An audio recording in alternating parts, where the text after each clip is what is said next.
এই পাতাটাকে চেনেন কি? গ্রাম বাংলায় এটাকে আমরা ঘেটকোল বা ঘেটকচু নামে চিনি। এই পাতার ভালো নাম খারকোল। বাড়ির আশেপাশে জঙ্গল ও ঝোপঝাড়ে পাওয়া যায় এই পাতা। খারকোল পাতায় রয়েছে প্রচুর পরিমাণে ক্যালসিয়াম, খনিজ লবণ, আয়রন, ফাইবার, ভিটামিন সি। টনসিলের ব্যথা, গলায় অ্যালার্জি, সর্দি কাশি এবং কোষ্ঠকাঠিন্যতে এটি দারুণ উপকারী।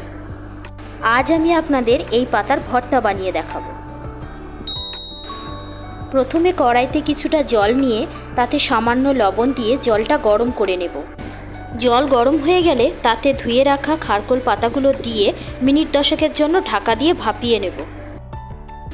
এর মাঝখানে আমরা বাকি উপকরণগুলো জোগাড় করে নেব।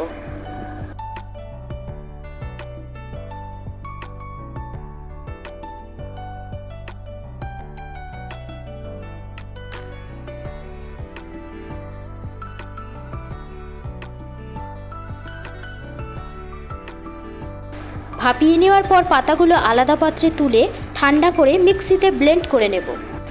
এখানে ব্লেন্ড করার সময় কোনো রকম জল ব্যবহার করব না। এরপর কড়াইতে সামান্য সর্ষের তেল গরম করে ফোড়নে দিয়ে দেব গোটা শুকনো লঙ্কা ও কালো জিরে।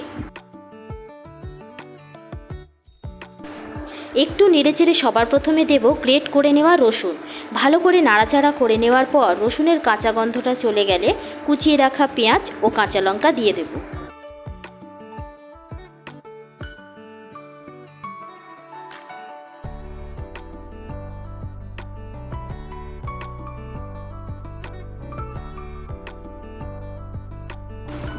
মশলাগুলো ভালো করে নাড়াচাড়া করে সামান্য একটু হলুদ ও স্বাদ মতো লবণ দিয়ে দেব।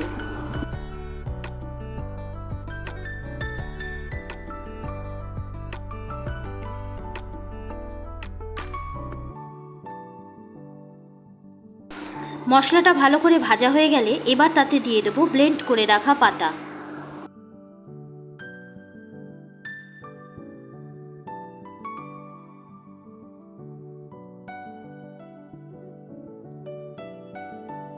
এবার এটাকে ভালো করে নাড়তে হবে যতক্ষণ না পাতার মিশ্রণটা শুকনো হয়ে আসে।